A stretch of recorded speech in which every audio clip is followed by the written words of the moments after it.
যদি আত্মীয় প্রতিবেশী হয় তাহলে দুটো অধিকার তার, একটা হচ্ছে আত্মীয় আর একটা হচ্ছে প্রতিবেশী। কারণ প্রতিবেশীদের একটা পৃথক অধিকার আছে আর আত্মীয়দের একটা কি আছে, আত্মীয়দের অধিকার আছে। আল্লাহ তাআলা কোরআনে বলেছে ওয়াতেদাল কুরবা হাক্কাহু, ওয়াতেদাল কুরবা হাক্কাহু, তোমাদের যারা প্রতিবেশী তাদেরকে তাদের অধিকার আদায় করে দাও। প্রতিবেশীর অধিকার, তোমাদের যারা আত্মীয় তাদেরকে তাদের অধিকার আদায় করে দাও। আত্মীয়দের অধিকার কি? আত্মীয়দের অধিকার হচ্ছে আত্মীয়দের সাথে সম্পর্ক রাখবেন, তাদের সাথে সুসম্পর্ক বজায় রাখবেন, যাওয়া আসা করবেন, খোঁজ খবর নেবেন।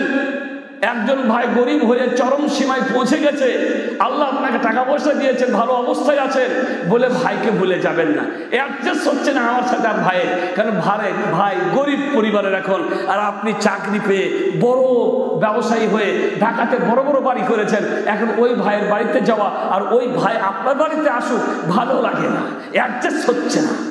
এরকম আমাদের অনেকের হয়ে আছে, যার কারণে ভুলেই গেছি যে আমার কোনো ভাই আছে, ভুলেই গেছি যে আমার কোনো বোন আছে। আর আজকে আমাদের সমাজে সম্প্রতি ভাগ বন্টনকে নিয়ে ভাইয়ের সাথে বোনের বিচ্ছিন্নতা, জিন্দিগি ভোর আর ভাই বোনের সাথে কথা বলবে না। কেন? কারণ বোন বাপের অংশটুকু আমার কাছ থেকে নিয়ে নিয়েছে, যার কারণে বিরাট অপরাধ করেছে।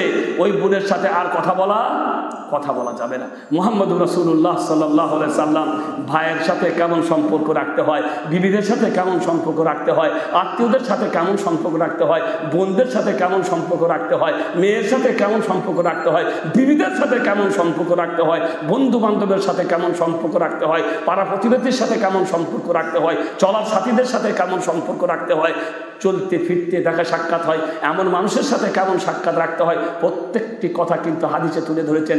কাউকে বাদ দেয়।